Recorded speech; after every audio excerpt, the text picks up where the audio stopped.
Assalamualaikum warahmatullahi wabarakatuh. Perkenalkan kami dari kelompok satu akan mempresentasikan hasil diskusi kami terkait dengan penerapan market entry strategi pada perusahaan Unilever. Kelompok satu beranggotakan 3 orang, yaitu Nadila Rami Sofyan, Arsyad Wijaya Zembua, dan juga Cynthia Arisna Putri. Baik, langsung saja kita mulai. Yang pertama akan dipaparkan oleh Arsyad Wijaya Zembua. Kepada Arsyad, dipersilahkan. Baik, di sini kita akan melihat sedikit dari perusahaan Unilever untuk mengenalnya sedikit. Unilever itu merupakan perusahaan multinasional yang terdapat di Rotterdam, Belanda, dan di London, Inggris. Produksi Unilever itu sendiri ada makanan, minuman, pembersih, dan juga perawatan tubuh. Nah, bagaimana cara masuk perusahaan Unilever ini? Apa market entry strategy yang digunakannya? Perusahaan Unilever memasuki pasar Indonesia itu awalnya pada tahun 1933 dengan mendirikan anak perusahaan bernama Level Fabrication NV yang kemudian berubah menjadi PT Brother Indonesia dan sekarang dikenal dengan PT Unilever Tbk.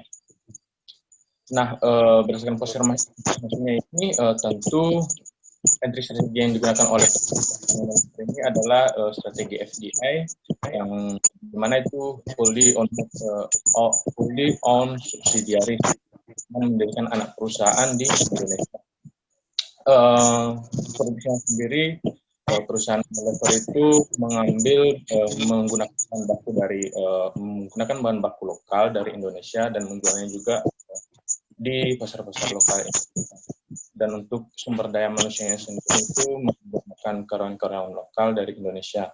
Jadi itu mengapa alasan Unilever ini menggunakan entry strategi FDI yang fully on subsidiary. Selanjutnya, bagaimana mekanisme strategi fully on subsidiary ini di Indonesia? Seperti perizinan dan pendirian pabriknya, pengikutan karyawan, kerjasama dan perusahaan lokalnya. Nah, untuk perizinan dan pendirian pabrik itu Unilever pertama kali itu mendirikan pabrik pada 5 Desember 1933 dengan nama Levers Fabriken NV yang bertempat di daerah Angke, Jakarta Utara. Itu perizinannya berdasarkan akta nomor 23 dari Mr. A.H. van Ophuijsen, notaris di Batavia. Nah, kemudian pada 22 Juli 1980, perusahaan itu berganti menjadi PT Unilever Indonesia dengan akta nomor 171 dari notaris Nyai Kartini Muljadi SH. Yang kemudian akta ini disetujui oleh Menteri Kehakiman. Nah, kemudian untuk Unilever sendiri secara rutin merekrut lulusan baru dari universitas terkemuka yang ada di Indonesia. Setelah itu diberikan pelatihan sistem produksi, pemasaran, dan keuangan selama 3 bulan. Mereka, para karyawan ini tidak langsung kerja, tetapi di training terlebih dahulu di berbagai bidang seperti manufaktur, pemasaran, penelitian, dan pengembangan. Untuk saat ini, tenaga kerja yang diserap oleh Unilever secara langsung itu berjumlah 3.000, dan total tenaga kerja yang digunakan oleh Unilever sekarang ini berjumlah 25.000 orang. Selanjutnya itu bagaimana kerjasama atau kemitraan Unilever dengan perusahaan lokal yang ada di Indonesia. Di tahun 2000-an, Unilever mengadakan perjanjian dengan PT Anugerah Indah Pelangi untuk mendirikan perusahaan baru, yaitu PT Anugerah Lever atau PTAL yang bergerak di bidang manufaktur, pengembangan, pemasaran, dan penjualan dari kecap. Kemitraan lainnya yang dilakukan oleh Unilever dengan perusahaan lokal pada tahun 2002, yakni Unilever Indonesia mengadakan perjanjian dengan Texem Resource Berhad untuk mendirikan perusahaan baru, yaitu PT Teknopia Lever yang bergerak di bidang distribusi ekspor dan impor barang-barang dengan merek dagang Domestos Nomos. Selanjutnya, kemitraan yang pernah dilakukan oleh perusahaan Unilever ini pada tahun 2003, Unilever pernah menerima persetujuan dari pemegang saham minoritas untuk mengakuisisi saham PT Knorr Indonesia atau PTKI, yang kemudian pada tahun 2004 Unilever Indonesia bergabung dengan PTKI.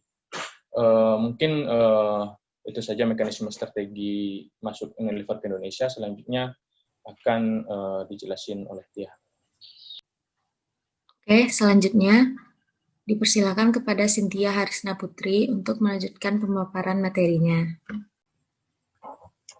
Baiklah, saya Cynthia Harisna Putri akan menjelaskan tentang keuntungan dan kerugian bagi perusahaan dan negara tujuan. Keuntungan bagi perusahaan Unilever dengan mendirikan anak perusahaan di Indonesia, yaitu anak perusahaan yang dimiliki sepenuhnya memberikan kendali ketat terhadap operasi di negara tujuan. Mendirikan anak perusahaan yang sepenuhnya dimiliki juga memberikan perusahaan Unilever 100% bagian dari keuntungan yang dihasilkan di pasar Indonesia. Dan keuntungan bagi negara tujuan, yaitu dengan masuknya perusahaan asing Unilever, yaitu dengan mendapatkan lapangan pekerjaan baru dan mengurangi tingkat pengangguran. Karena mendirikan anak perusahaan di negara Indonesia, Unilever akan membutuhkan SDM lokal dari Indonesia. Keuntungan lainnya yaitu meningkatkan kesejahteraan masyarakat Indonesia. Karena dengan memperkerjakan karyawan lokal dan menggunakan bahan baku dari hasil penduduk lokal dapat menaikkan angka perekonomian masyarakat lokal. Kerugian bagi perusahaan. Kelemahan dari strategi ini bagi Unilever yaitu membutuhkan biaya dan resiko yang tinggi. Dengan membuka anak perusahaan di Indonesia, Unilever tentunya membutuhkan lebih banyak sumber daya manusia di negara tujuan, membutuhkan bahan baku, dan harus menyesuaikan dengan kebudayaan lokal.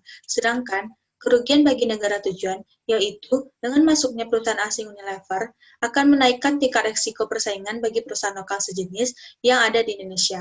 Anak perusahaan Unilever di Indonesia juga akan sulit dikontrol karena seluruh operasi dan keuntungan dikendalikan oleh perusahaan induk di negara asal. Oke, kita masuk pada kesimpulan materi kita pada hari ini. Memasuki pasar global memiliki beberapa strategi, salah satunya Greenfield Venture yang diterapkan oleh salah satu perusahaan multinasional asing yaitu Unilever. Greenfield Venture ini merupakan salah satu bagian dari Foreign Direct Investment atau FDI.